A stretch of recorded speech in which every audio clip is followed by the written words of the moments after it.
bonsoir chers auditeurs, bienvenue sur les ondes de Radio Lorraine Enragée, votre web radio préférée.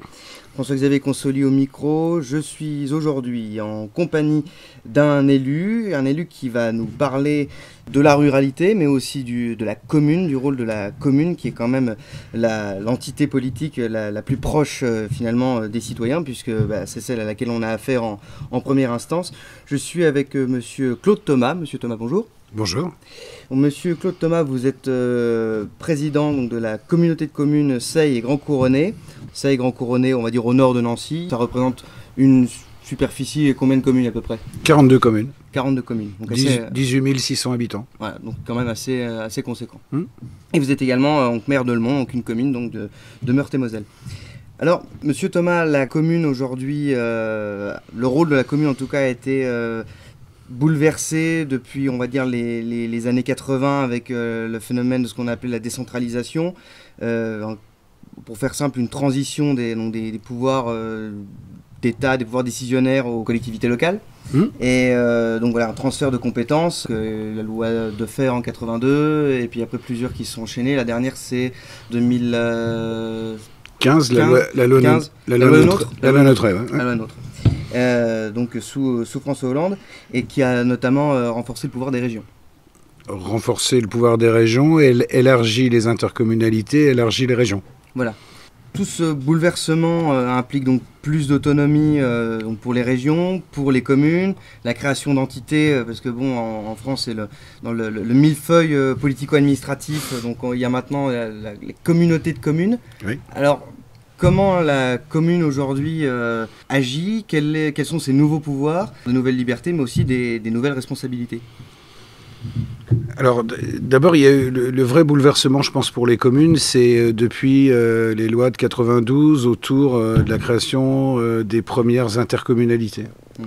Ce qu'il faut se souvenir, c'est que les premières intercommunalités, elles étaient intéressantes, je trouvais, parce qu'elles causaient développement local. C'est-à-dire qu'elles mobilisaient à la fois les acteurs d'un territoire, les habitants, les élus, sur un projet global.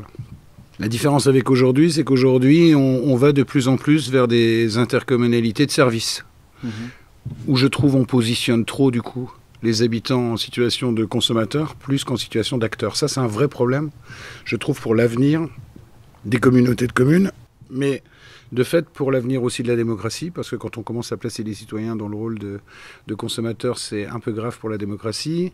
Et du coup, les communes s'en ressentent certainement, même si aujourd'hui, les communes, comme vous l'avez dit, elles restent le premier échelon. C'est-à-dire que ça reste l'échelon de proximité. Je ne sais plus qui disait qu'on connaissait le président de la République et le maire, que le citoyen lambda il connaissait le président de la République et le maire. C'est vrai, on connaît son maire quand on voit bien. On voit bien le nombre de personnes qui vont voter sur les élections municipales n'a rien à voir avec les élections, je sais pas, départementales ou régionales où il y a beaucoup plus d'abstention. Donc c'est un premier échelon de proximité. Après, moi je trouve que l'intercommunalité, elle a d'intéressant les débats qu'on peut avoir sur des sujets qui dépassent notre territoire communal. Je pense aux questions de mobilité, je pense aux questions de transition écologique, par exemple. Là, on est sur des espaces intéressants parce que plus larges et donc, pour le coup, plus politiques, on va dire. Bon. Après, moi, j'étais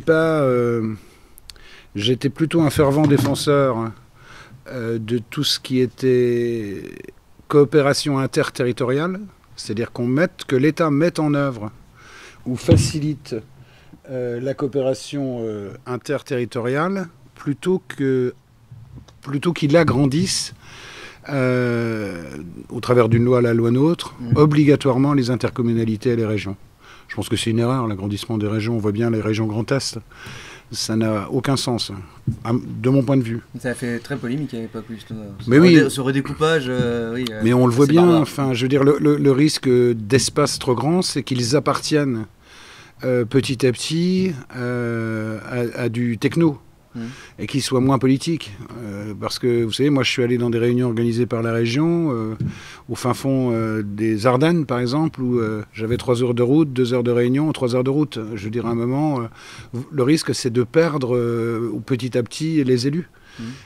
Ça c'est un vrai problème.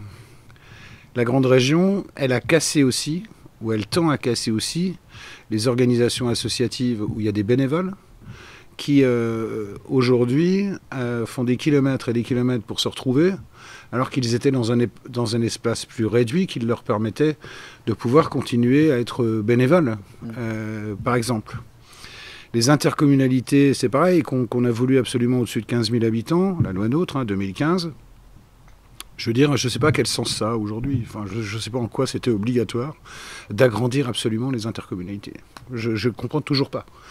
Par contre, encore une fois, moi je regrette que l'État n'ait pas donné des moyens plus à la réflexion interterritoriale, parce qu'on a besoin de réfléchir. Moi j'ai besoin de réfléchir à la métropole sur des questions de mobilité, j'ai besoin de réfléchir avec mes voisins sur des questions touristiques, j'ai besoin de... Évidemment, donc qu'on incite ça plutôt qu'on oblige à des espaces plus grands. Parce que, comme vous l'avez indiqué, il y a une espèce de déconnexion justement entre les habitants d'une commune et finalement leurs représentants dans tout ça. C'est qu'il y a une espèce ça se dilue. Et vous savez, je disais tout à l'heure, un maire, il connaît un habitant, je veux dire, d'une commune, il connaît son maire, il connaît son conseil municipal. Ouais. Nous, en plus, on a fait un gros travail depuis 2014. Moi, je suis élu avec une équipe depuis 2014. C'est mon deuxième mandat, là seulement, que j'entame. À cette attention particulière aux citoyens. C'est-à-dire qu'on met en place des réunions publiques, on met en place des commissions ouvertes, des espaces ouverts, des espaces aussi de débat plus informels, voilà, pour causer de tout ça. Je veux dire, promenez-vous dans la rue, demandez à un citoyen lambda s'il sait ce que c'est qu'une intercommunalité ou s'il sait ce qui s'y passe. Demandez-lui s'il sait ce qui se passe à la région, quelles sont les compétences de la région, par exemple. Je ne suis pas certain que vous ayez beaucoup de réponses. Enfin, et là, moi, je trouve que c'est un vrai danger pour la démocratie que d'éloigner au fil du temps le citoyen du fait politique, de la décision politique. C'est pour ça que, juste que je termine là-dessus, mais au-delà de la transition écologique, je pense que ça a du sens, cette transition écologique, si on réfléchit en même temps à la transition sociale et à la transition démocratique. Il me semble qu'il faut bouleverser un certain nombre de choses pour remettre le citoyen au cœur des décisions politiques. Notre pays étant, on va dire, très jacobin depuis la Révolution française, ce mouvement justement de grandes régions, c'est une espèce de fédéralisation qui finalement qui ne porte pas son nom, mais est-ce qu'il y a une sorte de fossé qui est en train de se créer entre déjà différentes régions qui seront, on va dire, économiquement plus avantagées que d'autres, et donc des grandes villes qui auront finalement une mainmise plus importante. Mettons la ville, on prend la nôtre, la région Grand Est, la ville de Strasbourg arrive en pole position, et les autres villes, donc Metz, Nancy, etc., sans parler donc des plus petites communes, vont se retrouver un petit peu lésées. Alors c'est sans doute le risque, hein. On l'a bien vu, hein, quand on met en place une région comme la région Grand Est, la course à qui va être la capitale de la région Grand Est. Donc c'est rigolo, mais c'est celui qui économiquement, globalement, arrive en tête, qui se retrouve capitale de l'autre. On raisonne beaucoup économie, hein, dans notre pays. Hein. C'est le truc principal, quoi. Il ne faut pas se planter sur l'économie, quoi. Bon, bref. Tout en sachant que ça n'appartient qu'à quelques-uns, ça. Bien sûr.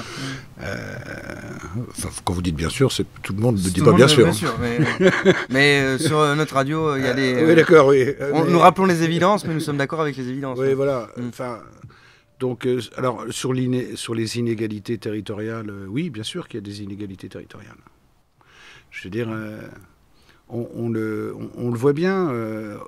On a abandonné, je trouve, depuis l'ultra-métropolisation, hein, il y a quelques années, c'est-à-dire il fallait des métropoles partout. Hein. Je ne sais plus qui disait d'ailleurs, c'était assez drôle, je trouvais la comparaison, c'est de dire super, Nancy est métropole. Singapour doit rigoler quand il voit Nancy comme métropole, quoi, avec ses 250 000 habitants. Quoi. Enfin, c'est Nancy, le Grand Nancy. Quoi. Alors tout le monde veut être métropole. Donc du coup, ça crée... ça crée des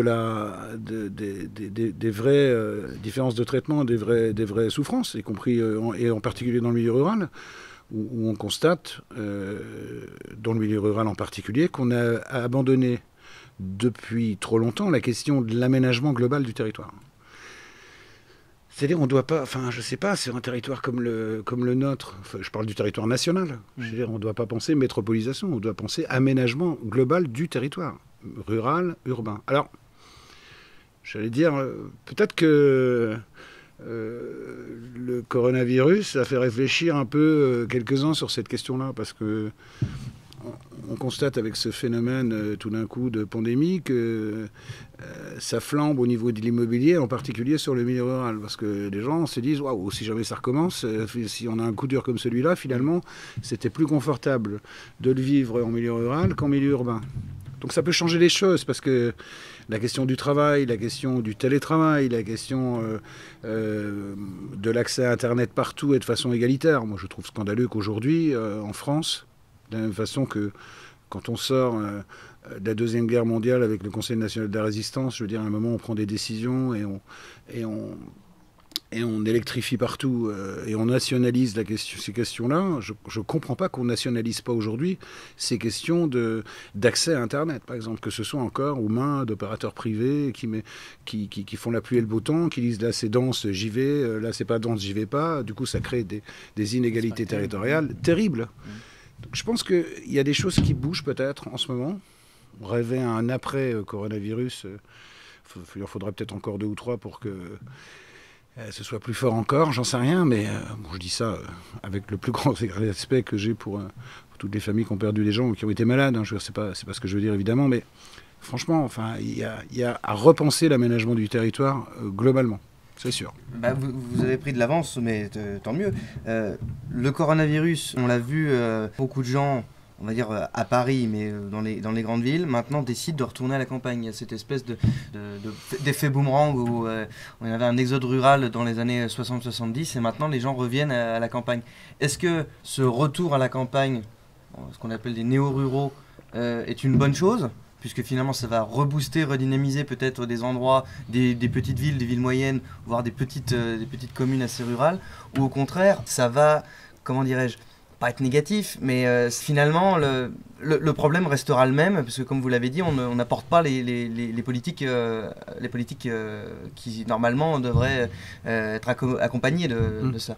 Après, alors déjà, qu'on soit prudent sur le retour à la campagne. Oui, bien sûr. Pour l'instant, il y a une espèce de petite tendance de ci, de là. Voilà. Hein, c'est comme sur les circuits courts. Hein, tout le monde est allé sur les circuits courts pendant 2 mois et tout le monde est retourné au supermarché juste après les 2 mois. Hein, donc, des phénomènes de mode, bien sûr. Oui, non, mais, oui, il semblerait qu'effectivement, sur les agences immobilières, il y ait une tendance à aller sur le rural en ce moment. Une forte tendance. Après, pour moi, quand les gens viennent s'installer en milieu rural, moi, ça ne me pose pas de problème. C'est pas un souci. Parfois, ils ont des exigences où ils ont une habitude de confort dans une ville qui ne retrouvent pas forcément une habitude de service, on va dire, qui ne retrouvent pas forcément en milieu rural. À la campagne. Voilà. Après, ce qu'oublie un certain nombre de personnes qui viennent s'installer à la campagne, c'est que si le niveau de service n'est pas tout à fait le même, le niveau des impôts locaux qu'ils payaient dans une ville n'était pas tout à fait le même non plus. Bon. Quand je parle d'aménagement du territoire, mais en même temps, cette exigence-là, ces interrogations, à condition qu'elles soient posées dans un cadre d'intérêt général et pas le mec qui vient s'installer et qui dit « moi, je veux avoir mon trottoir propre devant chez moi ». Ok, ça c'est différent, mais si c'est posé politiquement, cette exigence-là, elle peut peut-être au final payer, et voilà. Je veux dire, aujourd'hui, par exemple, pour être très concret, pour pouvoir aménager un village, je veux dire, on a besoin d'impôts, mais aussi on a aussi des dotations de l'État. Je veux dire, est-ce qu'il est normal encore aujourd'hui qu'un village, que le milieu rural, qu'un village du milieu rural touche en dotation de l'État la moitié de ce que touche une ville? Je veux dire, nous on touche 64 € par habitant, je crois qu'en ville ça doit être 130 € par habitant. Je veux dire, il y a un problème. Alors, certes, ils ont des charges, ce qu'on appelle des charges de centralité, c'est-à-dire des piscines qui bénéficient à tout le monde. Ok. Mais quand même, cette différence-là, elle est énorme. Donc, il y a peut-être à repenser ça. Et puis, pour donner des moyens aux communes, parce qu'il faut redonner des moyens aux communes. Enfin, je veux dire, Moi, j'ai perdu 40% de dotation de l'État depuis 2014. 40% de dotation de l'État, pour faire vite, c'est 40 000 euros par mois. Par an, pardon. 40 000 euros par an. Je veux dire, voilà, quand vous accumulez ça sur un mandat, c'est 24, c'est beaucoup. Il faut redonner de l'aisance aux communes. Parce que moi, je pense aussi, j'ai toujours pensé qu'une communauté de communes, par exemple, pour qu'elle soit sereine, il fallait aussi des communes sereines. Quand vous avez des communes étranglées, c'est compliqué d'avoir un débat serein dans une communauté de communes. Je pense qu'il faut redonner de l'air aux communes. Parce que la situation que vous nous décrivez implique la création des communautés de communes, met en place une petite guéguerre des communes, si je vous comprends bien. Une petite guéguerre des communes, c'est-à-dire que les communes, elles ont l'impression qu'on les déshabite tout, quoi. Mais de fait, parce qu'en même temps, elles larguent des compétences parce qu'elles peuvent plus les assumer, parce qu'elles ont plus les moyens de les assumer. Et on peut pas imaginer demain avoir un paysage politique communal avec des élus qui sont juste là pour faire de l'état civil, parce qu'à ce moment-là, ça sert peu à rien qu'il y ait des élus, quoi. Si on n'a plus la possibilité, nous élus, à l'échelle d'une commune, de rêver à des projets, moi, si je suis élu, je veux dire, c'est d'abord parce que j'ai envie de rêver à des projets, quoi. Et puis, après le rêve, de pouvoir en réaliser quelques-uns, quoi. Si on n'a plus cette possibilité-là, à terme, je vois pas bien l'intérêt qu'il y ait des élus de proximité dans les communes. Alors ça, si ce schéma-là, il plaît à quelques-uns, c'est un schéma qui est dangereux. Parce que si vous éloignez plus encore, c'est ce qu'on disait au début de notre entretien, les citoyens du politique, c'est-à-dire, c'est à mon avis très dangereux pour la démocratie. Et si on prend encore un tout petit mot sur cette affaire de décentralisation, si on prend à échelle un petit peu plus haute, normalement, toute cette affaire et ce projet de décentralisation devait s'accompagner d'une implication plus européenne. Est-ce que l'État se désengageant, comme vous l'avez expliqué, l'État se désengageant progressivement, est-ce que l'UE prend sa place ou l'UE n'a pas grand rôle là-dedans ? Je pense qu'aujourd'hui, l'Union européenne, elle est animée par des intentions politiques très libérales. Je veux dire, on le voit bien, on a une Union européenne qui est plus intéressée par le développement économique que par les questions sociales, par exemple. Donc ils ont une organisation, ou ils rêvent à une organisation, d'ailleurs ça leur pose problème, 36 000 ou 35 000 communes, 35 300 communes en France, ça leur pose problème, c'est trop, quoi. Bon, voilà, donc ils ont un autre modèle en tête. J'en connais pas les détails. Mais je vois... Peut-être un modèle plus allemand, on va dire. Alors, peut-être. Sur le modèle Landers, quoi. Voilà, peut-être. Après, je pense qu'il faut qu'on résiste à ça. Alors, pas à l'Union européenne, parce que l'Union européenne, elle est intéressante, encore une fois. Quand moi, je rêve à l'interterritorialité locale, j'ai envie de dire, l'interterritorialité, quand on parle de pays... Évidemment, elle est intéressante, je veux dire, parce qu'elle garantit un certain nombre de choses. La paix, par exemple, a priori, on peut en tout cas le rêver. Mais elle devrait garantir, je ne sais pas moi,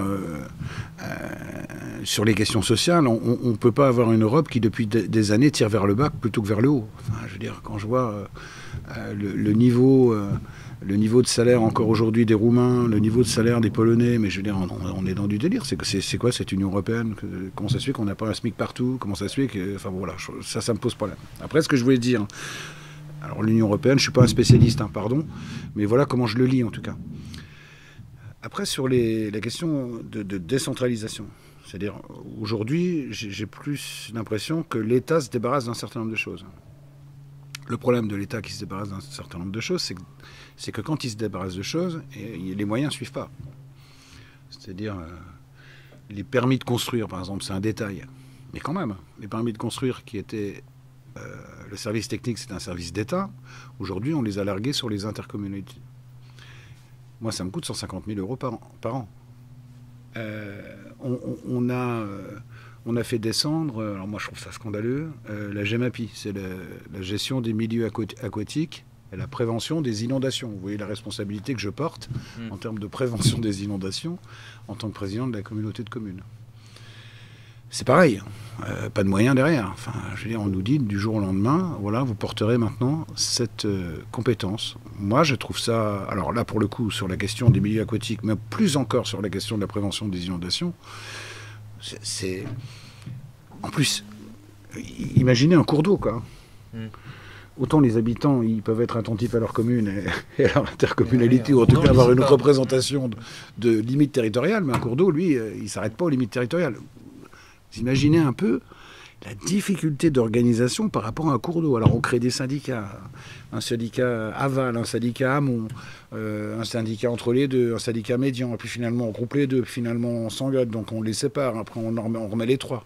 Mais je veux dire, on passe un temps hallucinant sur ces questions-là, et puis je ne suis pas certain qu'on règle les problèmes, quoi. Ça par exemple, je ne sais pas pourquoi l'État l'a fait descendre sur les intercommunalités. Et là, comme vous l'expliquez, ça ne suit pas. Voilà. Les moyens Voilà, les moyens. Ben non, on vous dit, il faut prélever une taxe.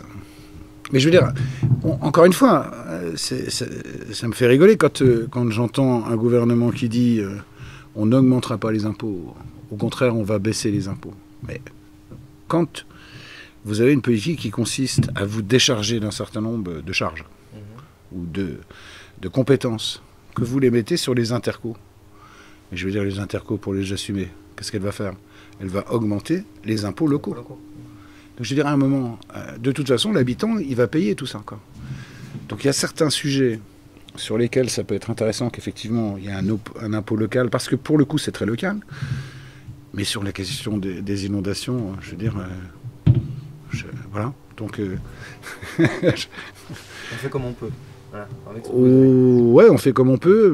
Le problème, c'est qu'on décharge aussi, je trouve qu'on se décharge du courage politique.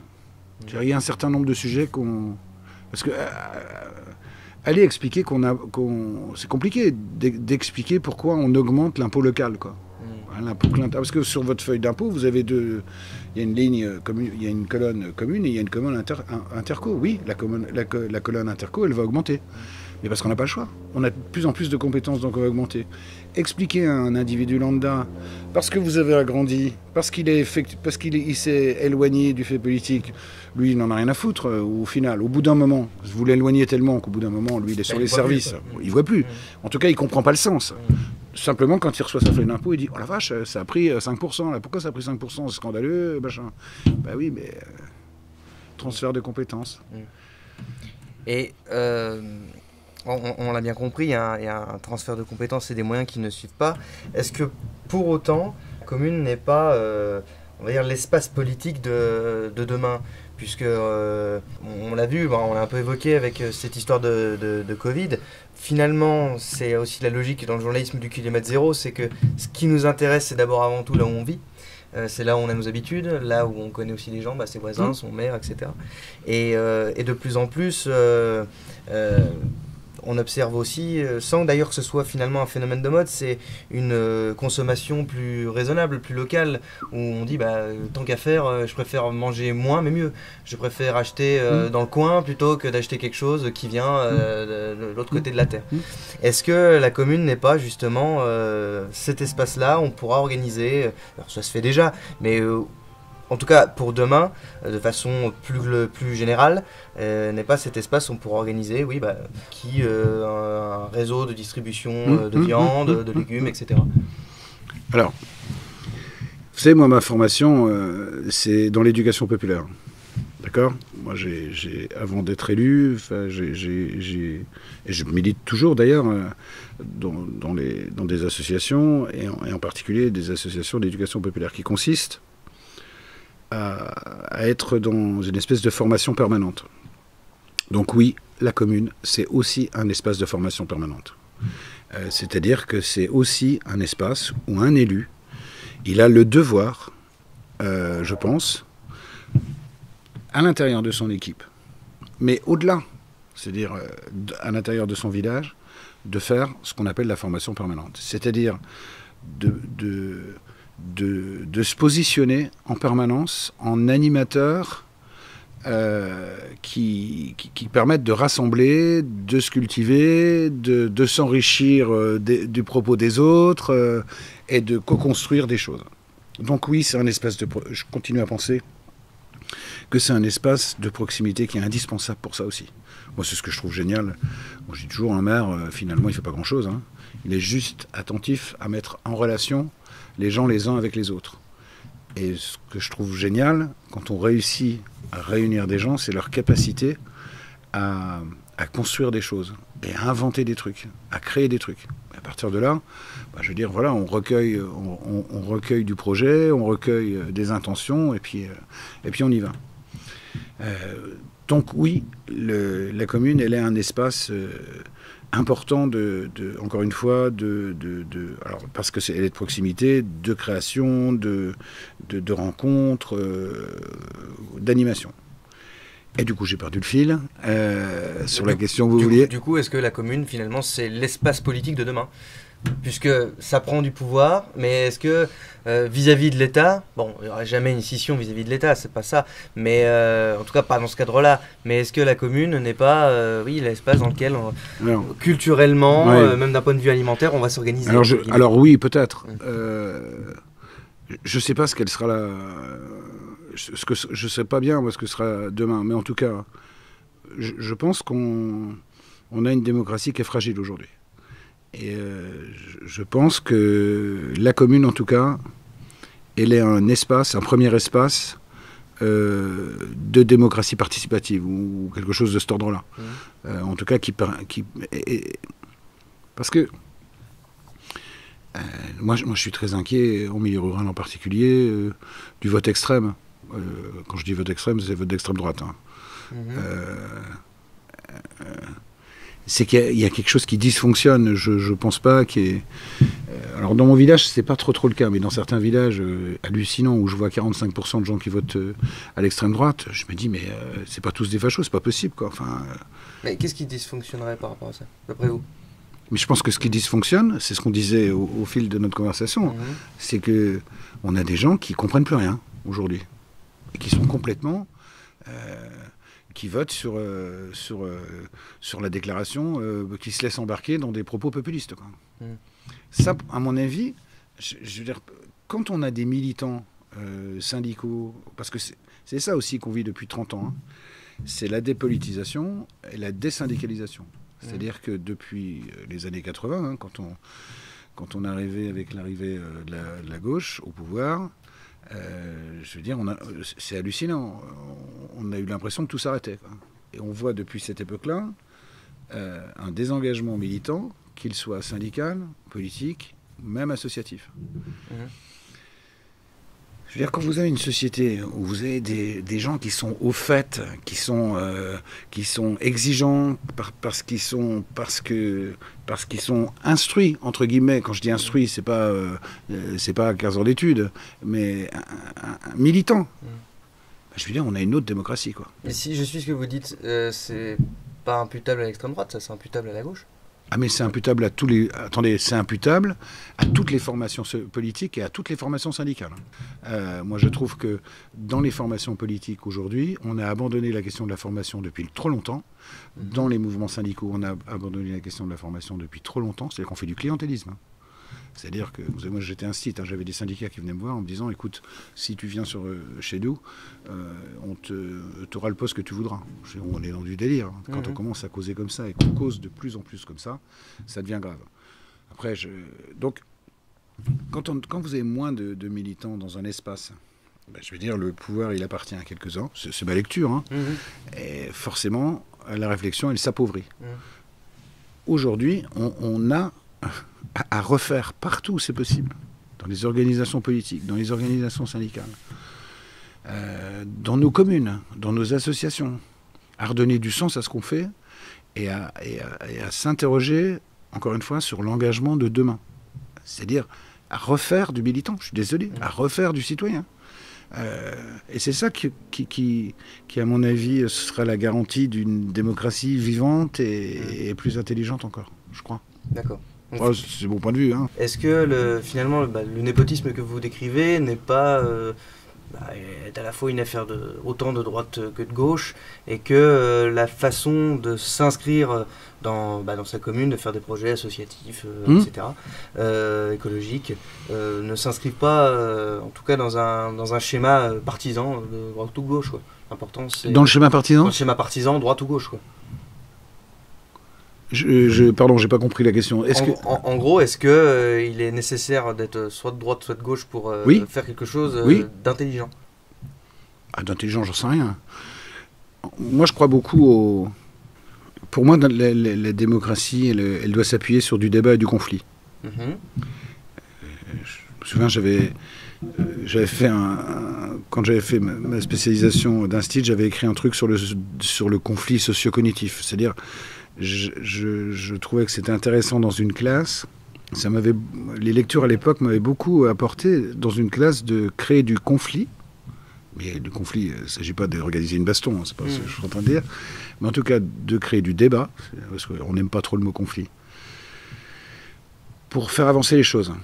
C'est-à-dire que le débat, il enrichit. Dans le débat, on s'enrichit l'un avec l'autre, quoi. Là, on a une demi-heure d'échange. Je veux dire, moi, je me nourris aussi des questions que vous posez parce qu'elles m'interpellent. Et puis, j'espère, vous entendez aussi des petits bouts de choses que je peux dire. Je veux dire, c'est ça qui est important. Le débat contradictoire permanent, pour moi, c'est quelque chose d'important. Donc, ça veut dire que nous faire croire, mais comme Macron a bien voulu le faire croire, qu'il n'y avait plus de gauche, qu'il n'y avait plus de droite. Mais je veux dire, pour moi, ça n'a aucun sens. Je veux dire, moi, je trouve... J'ai une profonde admiration pour les militants républicains dans leur ensemble, qu'ils soient de gauche ou qu'ils soient de droite ou qu'ils soient d'extrême gauche, pas d'extrême droite, ça c'est autre chose. Parce que on n'est pas dans du militantisme, à mon avis, on est dans autre chose. Parce que la garantie d'avoir des militants un peu partout là, sur une idéologie, je veux dire, ça garantit derrière du débat. Et ça garantit, de mon point de vue, une démocratie plus vivante encore. Voilà. Donc, alors le truc, ni gauche ni droite, j'ai toujours dit, moi, j'ai surtout remarqué que Macron, c'était ni gauche ni gauche. Ça, tout le monde a compris. Mais pour moi, ça n'a pas de sens. Il faut de l'engagement politique, il faut rêver à des choses. Et pour moi, rêver à des choses, c'est avoir une idéologie. Enfin, voilà. D'abord rêver, quoi. Et puis se battre. J'entends, hein. Débattre, discuter de ces idéologies-là, même si elles sont différentes, peu importe, mais des espaces de débat, c'est important. Bon, voilà. Je suis un peu dur pour les gens d'extrême droite, parce qu'il y a sans doute des gens, je sais pas, peut-être qui votent à l'extrême droite et qui malheureusement sont plus dans les débats. Là. Oui, mais bon, c'est quelque chose qu'on peut reprocher finalement un peu tout le monde, dès lors où on ne veut plus débattre. C'est ça aussi la question. C'est que mais je pense si la démocratie, c'est véritablement le débat... Mais je pense que, on le voit bien, on vit dans une société organisée autour du marché, on parlait de libéralisme ou de néolibéralisme, mais je veux dire, où tout est organisé pour qu'on n'ait pas de débat.